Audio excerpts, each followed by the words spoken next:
Le Gabon, petit pays d'Afrique centrale, est une terre d'un vert vibrant. Les forêts couvrent la majeure partie de son territoire. L'air est empli du parfum de la terre et de la vie. Les rivières serpentent à travers les arbres, reflétant le ciel lumineux.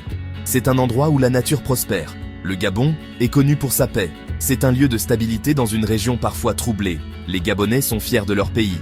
Ils sont chaleureux et accueillants envers les visiteurs.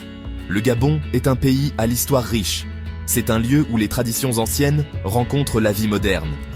De ses villes animées à ses villages paisibles, le Gabon a une histoire à raconter. Venez, explorons ensemble les trésors du Gabon, tant naturels qu'historiques. Le Gabon est une terre bénie par les ressources. Sous son sol se cachent de précieux dons de pétrole et de minerais. Ces ressources ont apporté la richesse au pays. Elles ont alimenté sa croissance et son développement. Des arbres imposants se dressent dans les forêts gabonaises. L'okoumé, un bois dur prisé, y est abondant. Le bois est l'une des principales exportations du Gabon. C'est une source de revenus et d'emplois pour beaucoup. Le manganèse est un autre trésor que l'on trouve au Gabon. Ce minerai est essentiel à la fabrication de l'acier. Le Gabon est l'un des plus grands producteurs de manganèse au monde. Ces richesses font du Gabon un acteur important de l'économie mondiale. Mais la richesse du Gabon n'est pas seulement matérielle. Son plus grand trésor réside dans son peuple et sa culture vibrante. Le Gabon est divisé en 9 provinces. Chaque province a son propre caractère unique. Chacune raconte une partie différente de l'histoire gabonaise. L'estuaire abrite Libreville, la capitale. Cette province animée est le cœur de l'économie et du gouvernement du Gabon. Le Haut-Ogooué, au sud-est, est connu pour son industrie minière. C'est un important producteur de manganèse et d'uranium. L'Angounié, au sud-ouest, est un centre agricole. Ces terres fertiles produisent du cacao, du café et d'autres cultures. L'Ogooué-Ivindo, au nord-est, est une province vaste et peu peuplée. Elle abrite le parc national d'Ivindo, un paradis pour la faune. Le Woleu-Ntem, au nord, est connu pour ses forêts et son industrie du bois. Il est limitrophe du Cameroun et de la Guinée équatoriale. L'Ogooué-Lolo, au centre, est une région de plateaux et de forêts.